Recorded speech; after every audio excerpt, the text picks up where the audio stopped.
也借這些故事安撫心中的未知。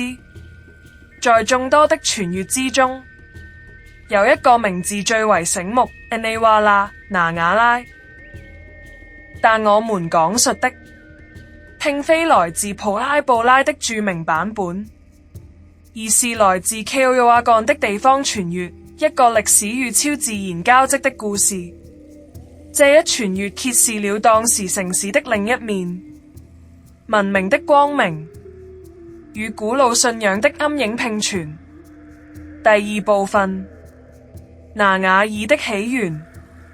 我們首先要理解的是 Aniwal 這個詞，它源自古老的 Nawatl 納瓦特語 Nawali。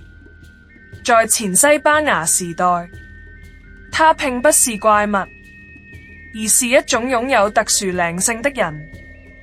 他們能夠將靈魂投射到動物之中，那種動物被稱為他們的吐怒托納爾。